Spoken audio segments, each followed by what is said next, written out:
Hello বন্ধুরা, তোমরা সবাই কেমন আছো? আশা করি তোমরা সবাই ভালো আছো, আর আমিও ভালো আছি। নতুন একটা ভিডিও নিয়ে তোমাদের সামনে চলে এলাম। আমি মনিকা, আমার চ্যানেল ডিসকভার মনিকা থেকে। আজকে আমি একটা পনিরের রেসিপি তৈরি করব। সেই পনিরটাকে আমি ক্যাপসিকাম দিয়ে এবং আলু দিয়ে, তারপরে আরও কিছু কিছু সবজি দিয়েছি। পেঁয়াজটা একটু পরিমাণে কম হয়ে গেছে, বাট আমি পনিরটা এরমভাবে বানিয়েছি, সেটা তোমাদের আমি দেখাবো যে আমি কিভাবে বানিয়েছি। আর সত্যি পনিরটা খেতে খুব সুস্বাদু হয়েছিল। তোমরা এইভাবে একবার বানিয়ে দেখো। অনেকে অনেক রকম করে বানায়, আমি আজকে এটা অন্যরকম করেই বানালাম। তো তেলটাকে গরম করতে বসিয়ে দিয়েছি কড়ায়।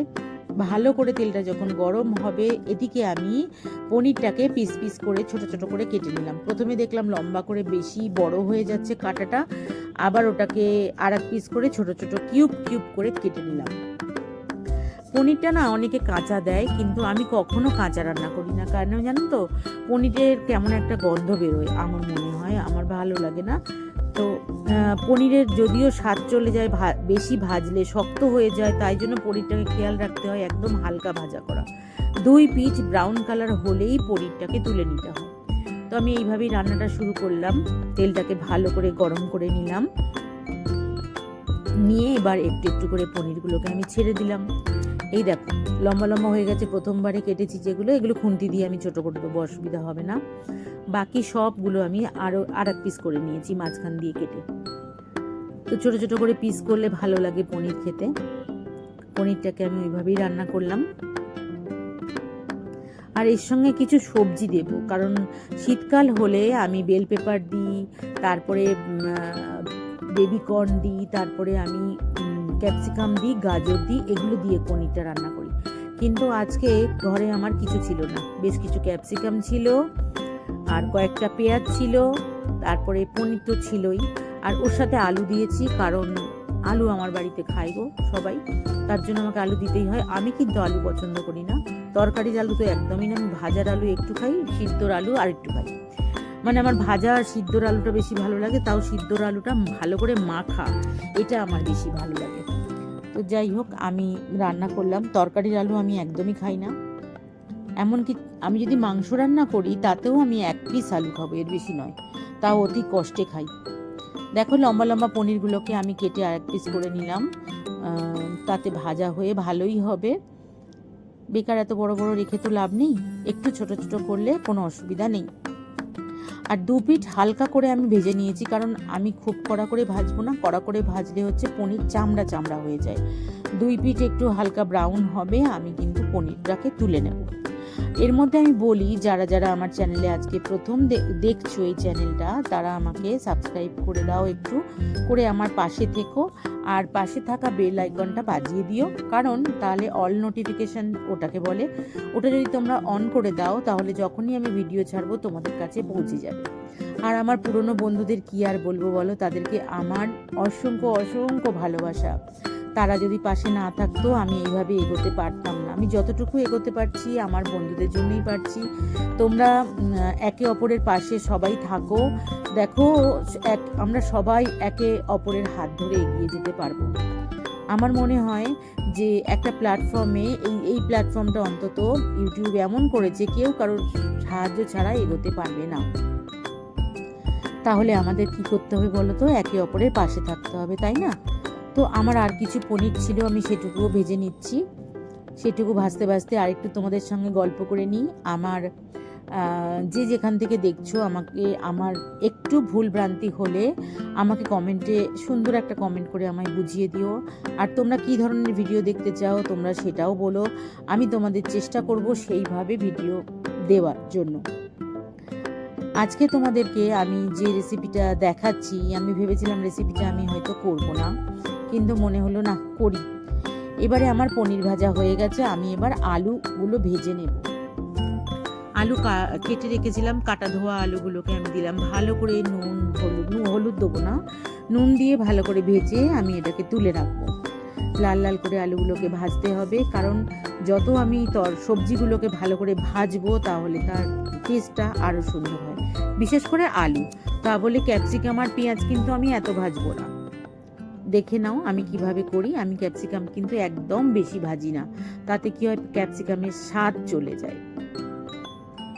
আমি ঠিক না ভুল আমি জানি না, হয়তো আরও ভালো ভালো যারা রান্না করেন তারা বলতে পারবেন ভালো, কিন্তু আমার যেটা মনে হয় আমরা খেয়ে বুঝি সেটাই আমি আপনাদের বললাম। এই যে লাল লাল লাল করে আলু কটাকে আমি ভেজে নিলাম ভালো করে। আলু ভাজা হয়ে গেলে আমি এর মধ্যে, আমি আর তুলবো না আলুগুলোকে, আমি এর মধ্যেই দিয়ে দেবো হচ্ছে নুন। ভালো করে তরকারিতে যতটা নুন দরকার আমি নুন দিয়ে দিলাম, আর নুন দেবো না, এটা আবার নুনটা দিয়ে ভালো করে ভাজা করে নেব আলুগুলোকে। তাতে কি হবে, আলুর মধ্যে নুনটা ভালো মতন যাবে। আর ওদিকে আমি ওভেনের ওপর জল গরম বসিয়ে দিয়েছি, কারণ ওই জল গরমটাই আমি তরকারিতে দেব। এইবার আমি দিলাম কেটে রাখা, বড় বড় করে কেটে রাখা পেঁয়াজ। পেঁয়াজটা পরিমাণটা আরেকটু বেশি দিলে হয়তো ভালো হতো, কিন্তু পেঁয়াজটা আমি কম দিয়ে ফেলেছি। পেঁয়াজটা ভাজা হতে হতে আমি কিভাবে একসঙ্গেই সব সবজি ভাজা করি, দেখো ওদিকে আলুটাও কিন্তু আমার ভাজা হয়ে এসছে, কিন্তু পুড়ে যাবে না, আমি সব সবজি একসাথে ভাজা করি। ভালো করে পেঁয়াজটাকে ভালো করে নেড়ে চেড়ে ভাজা করে কিউব কিউব করে পেঁয়াজগুলো দিলে না খেতে বেশ সুন্দর হয়। এক একটা জিনিসের সঙ্গে এক এক রকম করে সবজি কাটলে সেই সবজিটা খেতে বেশ ভালো লাগে, দেখতেও ভালো লাগে, তাই না? তো আমি এইভাবে ভালো করে নেড়ে চেড়ে পেঁয়াজ আর আলু একসঙ্গে ভেজে নিচ্ছি।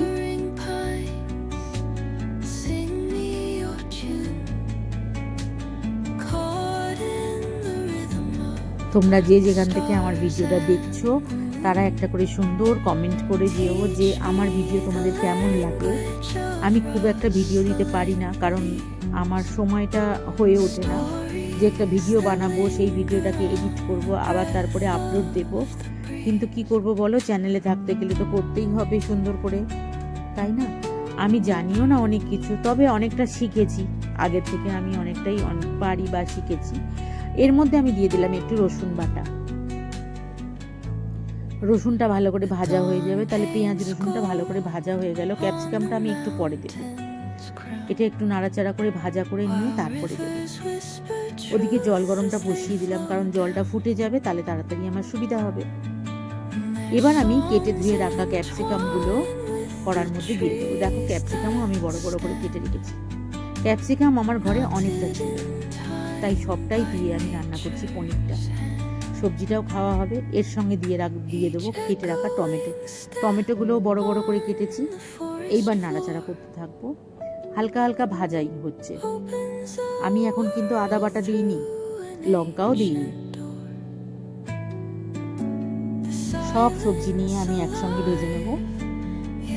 এতে দেখো কতগুলো সবজি খাওয়া হচ্ছে, কিন্তু এর মধ্যে বেশি কোনটা বলো তো, আলু। আমার মনে হয়েছে আলুটা না থাকলে আরও তরকারিটা সুন্দর হতো, আমার মনে হয়। সব কিছুতে আলু ভালো লাগে না গো, কিন্তু আমাদের বাড়িতে ওই আলু ছাড়া চলবে না, সব কিছুতে তোমায় দিতেই হবে আলু, তাই দিয়েই দিলাম আলু। আমি তো এক পিসও খাবো না এই আলু।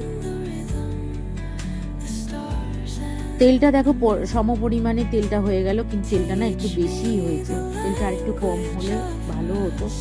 যাই হোক, বেশি হয়ে গেছে। এর মধ্যে আমি দিলাম হলুদ গুঁড়ো দিলাম, জিরে গুঁড়ো দিলাম, ধনে গুঁড়ো দিলাম, এটা জিরে গুঁড়ো, ধনে গুঁড়ো, তারপরে তোমার একটু চিনি, কাশ্মীরি লঙ্কার গুঁড়ো, সব একসঙ্গে মশলাগুলো আমি দিয়ে দিলাম। চিনিটা প্রায় কমই হয়েছিল, চিনিটা আমি লাস্টের দিকে আরেকটু দিয়েছি, কারণ এই তরকারিটা একটু মিষ্টি মিষ্টি ভালো লাগে, নাহলে অন্য সময় আমি এতটা দিই না। কাশ্মীরি লঙ্কার গুঁড়ো দিয়ে দিলাম, সব দিয়ে ভালো করে নাড়াচাড়া করলাম। আমি এখন আদা বাটা দেবো না, জল দেওয়ার পরে আদা বাটা দেবো, কারণ আদাটা না বেশি কষা হয়ে গেলে তিতো হয়ে যায়। আর আমি কি করি, যখন জল দিই, ফুটন্ত জল দিই, ঝোল ফুটুক বা যখনই কোনো তরকারিতে ফুটবে তখন আমি আদা বাটাটা দিই, তাতে কি হয়, আদা গন্ধটা ঠিকঠাক থাকে এবং পুড়ে যায় না। এইভাবে ভালো করে ভেজে তারপরে আমি এতে জল ঢেলে দেবো। দেখো ভালো করে কিরকম কষানো হয়ে গেছে, কিন্তু জানো তেলটা না একটু বেশি হয়ে গেছে। এই গরম জলটা আমি ঢেলে দিলাম।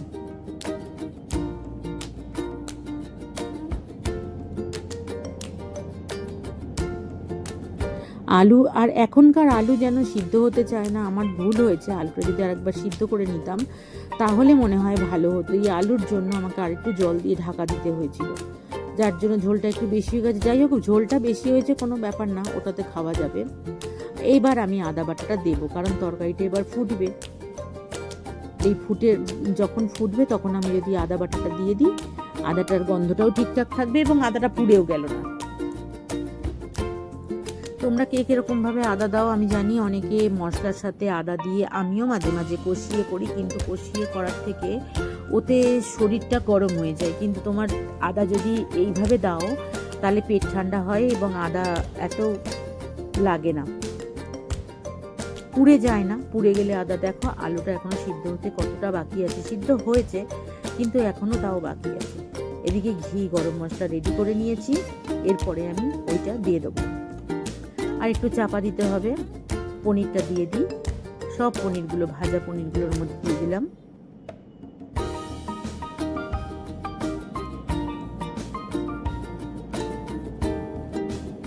বড় বড় করে ক্যাপসিকাম দিলে, আর এর মধ্যে বেবিকর্ন, তারপরে গাজর, তো যখন আমি এগুলো করি তখন কিন্তু আমি একটাও আলু দেবো না।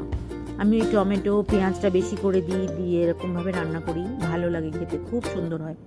ওদিকে একটু গরম জল নিয়ে তার মধ্যে আমি 1 চামচ ময়দা গুলে নেব।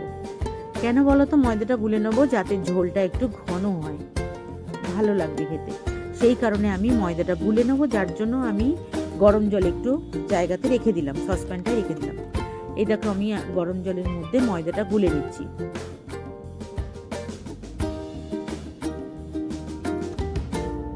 এর মধ্যে আমি আর একটু মিষ্টি দেবো, আর ঝোলটা দেখবে গাঢ় হয়ে যাবে। আলু আর বেশি গেলে দিলাম না, কারণ আলুগুলো বেশি গেলে দিলে কেমন লাগে, তার জন্য আমি একটু সসপ্যানে ময়দা নিয়ে গুলে নিলাম। ওতে আমি কর্নফ্লাওয়ারও দিতে পারি। আর আরেকটু আমি মিষ্টি দিলাম, কারণ এই তরকারিটা একটু মিষ্টি মিষ্টি হয়, সেই জন্য। আর এবারে আমি দিয়ে দেব ময়দাটা, একটু গুলে রেখেছিলাম যেটা, ওটা আমি দিয়ে দেবো। এর সঙ্গে কর্নফ্লাওয়ারটা ভালো যায়, কিন্তু আমি কর্নফ্লাওয়ার কোথায় রেখেছি খুঁজে পাইনি, তাই আমি ময়দার গোলাটা দিয়ে দিলাম।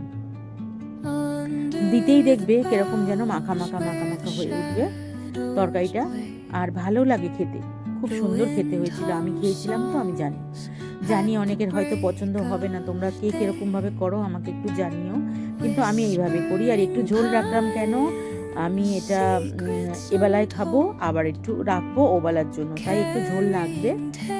আর একেবারে শুকনো হয়ে গেলে তো হবে না, কারণ ওই বেলা আমি আরেকবার ফুটিয়ে নেব।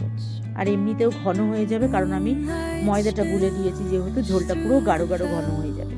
আর এবারে আমি দিলাম গরম মশলার গুঁড়ো, আর দিলাম, আমি অন্য সময় গরম মশলা বানিয়ে নিই, এবারে আমি শাহি গরম মশলা কিনেছি, বিশ্বাস করো একদম গন্ধ নেই সেরকম। আমি কিন্তু গোটা মশলা কিনে বানিয়ে নিই, এবারে আমি সেটা করি। তরকারিটা আমার প্রায় হয়েই গেছে, এবার আমি এর সঙ্গে ঘি দিয়ে দেবো, 1 চামচ ঘি দিয়ে দেবো। ঘিটা দিলে গন্ধটা আরো সুন্দর হয় আর ভালোও লাগে খেতে। এটা তুমি রুটির সাথে, লুচির সাথে, পরোটার সাথে, যার সাথেই বানাও না কেন, খেতে সুন্দর হয়, খুব খুব টেস্ট হয়, আমার তো ভালো লাগে। আর আমি যেহেতু সবজি দিয়ে খেতে পছন্দ করি, তাহলে আমি সবজিটা খাই। জানো তো, আমি ছোটবেলায় থেকে না, আমি কোনো সবজি খেতাম না, কোনো সবজি খেতাম না। আর এখন আমি কোনো আলু খাই না, আগে আমি খুব আলু খেতাম। কেমন হয়েছে জানিও আমার তরকারিটা। এটা ঝোল পুরো টেনে নেবে, কাঁচা লঙ্কা ওপর থেকে দিয়ে দিয়েছিলাম। কেমন লেগেছে তোমাদের জানিও। আজকের মতো টাটা, দেখা হবে তোমাদের আবার একটা কোনো রান্নার সঙ্গে। এই দেখো তরকারিতে আমি লঙ্কাগুলো দিয়ে দিলাম, এই লঙ্কার ঝালও থাকবে এবং খাওয়াও যাবে, যার যার ভালো লাগবে সে তার খেতে পারবে। তরকারিটা একটু ঝোল বেশি লাগছে তোমাদের, কিন্তু ঝোল বেশি ছিল না, পুরো গাঢ় হয়ে ঝোলটা কমে গেছিল। আজকের মতো রাখি, তোমরা সবাই ভালো থেকো, সুস্থ থেকো। দেখা হবে নেক্সট কোনো আবার রান্নাতে, নেক্সট কোনো ব্লগ বলো, রান্না বলো, তোমাদের সঙ্গে দেখা করার কোনো অজুহাত তো আমার আছে, অনেক রকম অজুহাত আছে। যা খুশি করে তোমাদের সঙ্গে আমি দেখা করতে পারি, তোমাদের সঙ্গে গল্প করতে পারি, আড্ডা দিতে পারি, তাই না? যারা পুরনো বন্ধু তাদেরকে আমার অনেক অনেক ভালোবাসা রইল, যারা নতুন বন্ধু হয়েছো তাদের জন্যও আমার অনেক অনেক ভালোবাসা রইল। সবাই সবার পাশে থেকো, আর তোমরা একটা করে হাইপ করে দিও, সবাই হাইপ করে দিও, সবাইকে হাইপ করলে অনেক এগিয়ে যাওয়া যাবে। তাহলে তোমরা সবাই সবার পাশে থাকো, আমিও তোমাদের সবার পাশে আছি, থাকবো সবসময়। চলো, রান্না বান্না শেষ, এবার ওভেনটাকে ভালো করে পরিষ্কার করব, তারপরে আমি গিয়ে আমার রান্না ঘর থেকে বেরোতে পারবো।